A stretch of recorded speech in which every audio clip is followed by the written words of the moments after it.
Good afternoon, friends. This is Lee Kersey, the Simple Georgian.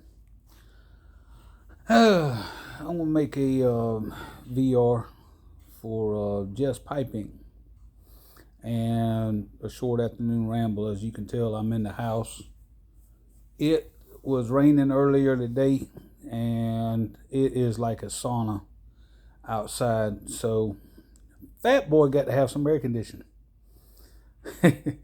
But anyway, before I get started, of course, I'm not smoking anything.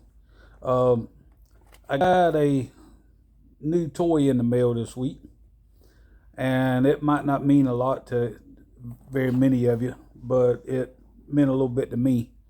I mentioned last week that I stopped at the Briary there in Birmingham, and I got fortunate within a week and a half. I was able to go to 3 different places, but I stopped at the Briary, and of course, a lot of you know that I'm in several groups in Facebook, Messenger, Instagram, Discord, stuff like that. I know I met several of the blenders at the pipe shows. Well, pretty much most of the blenders.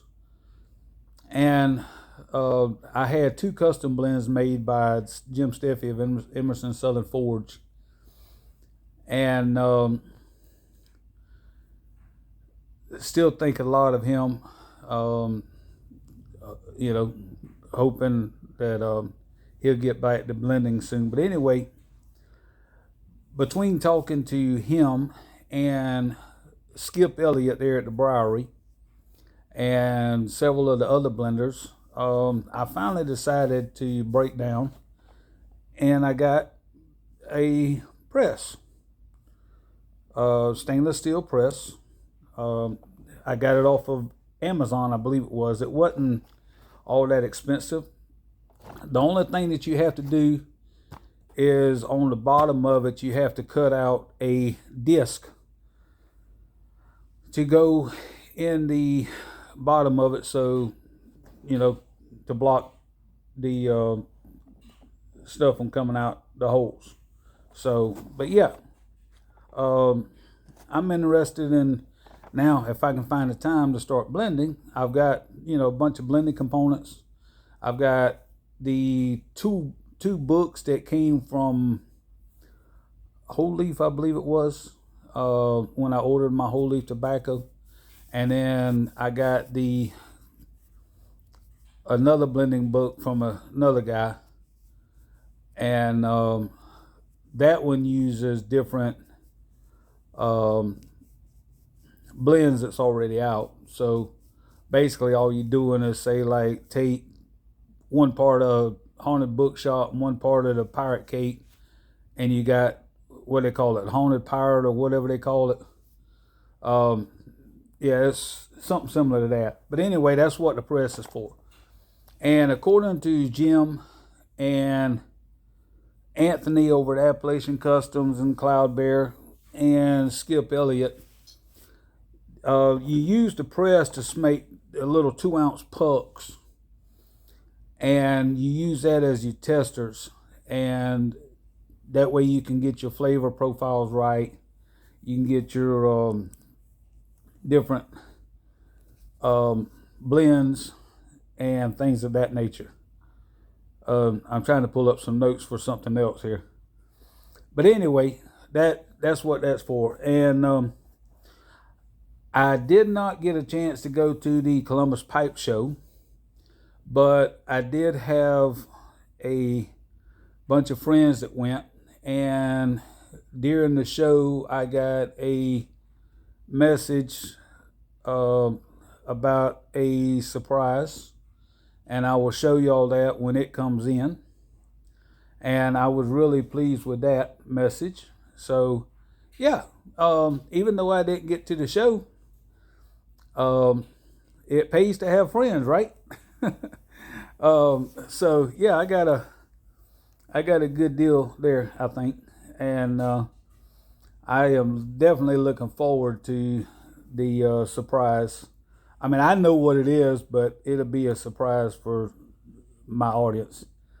Okay, here we go. I'm going to talk about a few of the interesting things for Jess Pipin's VR. I'm going to start with my first car. I turned 16 in, 1988.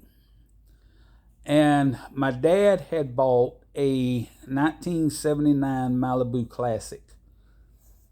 And the original car had, I believe it was a 265. The small block V8, it was one of the little ones. And I don't remember if the head gasket blew on that motor or what. But anyway, he found another motor from a local guy that supposedly was good. Come to find out, that one had a cracked head. So that was a waste of money. And then he found a 305. And this is what I really enjoy about these older cars. The Chevrolets especially. The Fords wasn't quite as universal as the Chevrolets, Oldsmobile, Pontiac, Buicks. The older cars of that era, all the way up to, I'm going to say probably in the mid to late 80s, you could interchange the motors and transmissions in those cars and didn't have to modify anything. You might have to do a new, adjust say like if you was going from a V6 to a V8, you'd have to adjust the motor mounts, the transmission mount brackets. But that was the only modifications you really had to have. Other than that, the cars was like General Motors, and most of the General Motors cars at that time frame, I'm talking Buick, Pontiac, Oldsmobile, Chevrolet, GM, all of those cars were basically universal. But the 1979 Malibu Classic was a rear-wheel drive mid-size car built on a General Motors downsized A-body platform. It featured sharp styling, body-on-frame construction, which meant it had a chassis underneath, so you could take the body off and put another body on. And engine choices ranging from a little V6 to a small block V8 like a 305. Total Malibu production for 1979 was 378,000 units between the sedan, the coupe, and the wagon body styles. A couple of historical facts. Police packages. The police departments utilized the 1979 with a 354 barrel and heavy-duty suspensions. This was an interesting fact that I did not know, and I thought I knew a good bit about the Malibus, but this was an interesting fact that I did not know. In Iraq, most Facebook people agree that, now I'm going off of hearsay here, that Iraq canceled or rejected a massive export order of the 1979 Malibu sedans. It was a stripped down General Motors car with the V6 engine, manual floor shifters, and no air conditioning. They called it the Iraqi Taxi. I did not know that. But that does not surprise me. So there's that. Let me see what else I can find here. Oh, key specs on it. You had the GMA body. You had a 2-door sport coupe, 4-door sedan, which is what I had, a 4-door station wagon, and a Landau coupe. You had the 3.3 liter inline 6, the 200 inch. You had a 3.8 liter, which was a 229, 231 V6. The 4.4, which was the 265, that's what mine originally had. And then you had the 305 5 liter. You had a 3-speed manual, a 4-speed manual, or a 3-speed turbo hydromatic automatic. And that's what mine had, was the automatic. Great car. I loved it what my dad did is he bought the car, him and my uncle, they put the 305 in it, got it running, and unbeknownst to me,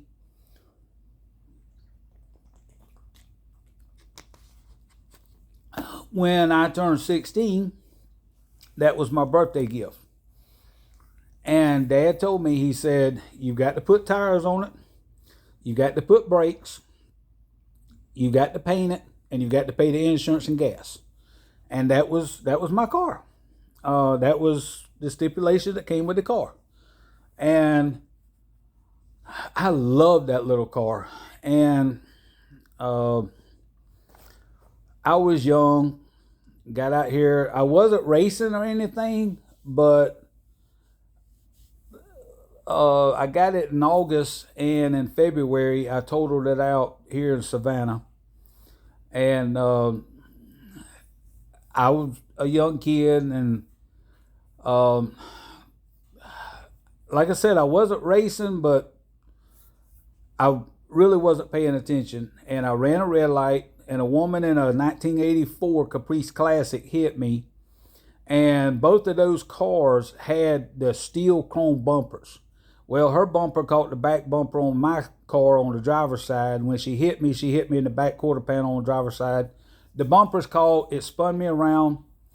I spun through the intersection. I hit two palm trees. If you know anything about Savannah, Victory Drive has a bunch of palm trees all the way down Victory Drive. And I hit on the driver's side, passenger side, on that fender, caught that bumper. It spun me around. And I hit another palm tree right dead center of the back, and it threw me back across into the steps of one of the big houses down on Victory Drive. And I wound up getting a gash in the back of my head because I hit that B pillar right here. I had my brother with me. We broke the seat during the impact. And anyway, when the fire department come up, I hadn't been too long been in the fire department. I was 18 years, or no, I wasn't even 18 then. I was like 16 and a half, and I had just joined the fire department. And when they pulled up, I run up there to the fire. I'm holding my head, right? I run up there to the fire truck, grabbed a line off the truck, and was hollering for them to give me water so I could wash the street down to keep the gas from igniting. And they was like, dude, you were in shock. I'm like, no, I'm fine. Let me get this gas washed up. And I knew everything was going on.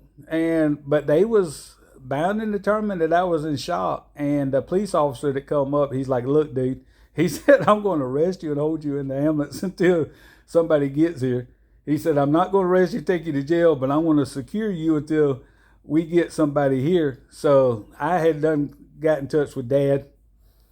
And he was on the way. So I got in the ambulance. They got everything cleaned up, washed up, whatnot. Dad got there. Time Dad stepped up into the ambulance, I jumped up off the bed and walked out the ambulance. I was bound and determined they wasn't going to tell me what was up. And like I said, I was trying to get the street washed. I wasn't worried about my injury. I was trying to get the street washed up, and I knew what was going on, and they thought I was in shock. But anyway, it wasn't funny that I wrecked the car, but everything that happened after, kind of was a little on the funny side to me, because I was sitting there trying to get the street washed up, get the wreck cleaned up, holding my head, and I'm underage, and I knew everything was going on. They thought I was in shock, but I wasn't. But anyway, the next little situation that I had, that same uncle that helped Dad put the motor in the car, he was probably, I'm not going to say my favorite uncle, but he was probably the one that we spent the most time with growing up. He had a Honda Goldwing. He always had a motorcycle when we was growing up. And for my 12th birthday, he met us up the road on 95, And that was my birthday present from him, was riding me on that motorcycle. That was a real good experience. Now, having said that, with the way traffic and people drive today, I'm going to tell you, I don't know if I'd ride a motorcycle today or not. But back then, it was an experience. And that was my birthday present from my uncle, was to ride that motorcycle with him. And I had a blast. The next thing that I can't remember if it was my 13th or 14th birthday. Dad took me and my brother up, because my brother's birthday's in June, mine's in August. And Dad took me and my brother up in a little single engine airplane, and we flew around Savannah, over the river, over into Carolina. And I can't remember exactly how long we flew around. But that was an experience. That was a birthday present that I won't forget. During my training with the EMS and the fire department, I got a chance to ride with Lifestar, the helicopter, the medical chopper. I've been on it 4 times during some training. We had to go out and, collect injuries from wrecks and whatnot. And I was fortunate to get the training with that. Got to train with the military, with the Air National Guard here locally. Got to train with them with their helicopters and medevac units. I didn't fly a commercial until I went to work in Detroit. I went to work in Detroit in 2020, and I started flying commercial from then on. So that was an experience there. And of course, y'all know that I've been in the big trucks for 33 plus years. I've been all over the U.S. and the parts of Canada with the big trucks over that time frame. So I've earned my time in the big trucks. And then my favorite car of all times and truck would be a 1953 GMC 3600. The 3600 was the 3/4 ton version of the truck from the 1953 era. And it had a inline 6 in it with a 3-speed on the column. That was a real popular truck for that time frame. That's probably that's got to be my favorite pickup of all time. And my favorite car of all time would be the 1963-64 Impala. I don't necessarily have to have the SS model, because that's the most expensive model. Just a regular 2-door hardtop or 2-door sedan would be fine with me. Just that body style of the 63 Impala is my favorite car. And I did get lucky and find one. I had a chance to get it twice out of California. It was a completely restored, all numbers matching. But at the time, I didn't have the money to get it and get it transported. I could either, got the car, but I couldn't have got it transported. And at that time, I wasn't running out to the West Coast. But I had a chance to buy that car twice and didn't get it. And I sort of regret that I didn't, but life happens, right? But I hope that answers your question, Jess. That's my VR response to your goal. Congratulations on 1,000 subscribers. And had some awesome prizes there to pick from. And dude, I totally love that intro where you done on that video with Bert and Ernie. that just, I was like, this guy's got it going on here with this intro, man. I loved it. And having said that, like I said, a lot of you know that Columbus Pipe Show just passed. The next one I believe coming up will be the Indiana Pipe Show. And then after that, I can't remember. I'm wanting to say it'll be the Las Vegas show and then the Dallas. I think the Dallas show's last. I'm not 100% positive on that, but I will keep you up to date on my posts with all of those. And I've been rambling here for about 20 minutes or so. Thanks for watching. Thanks for subscribing. We hope y'all have a great day. Have a great weekend. And hope y'all have a good week. And go from there. I appreciate it. Y'all have a good one. Bye now.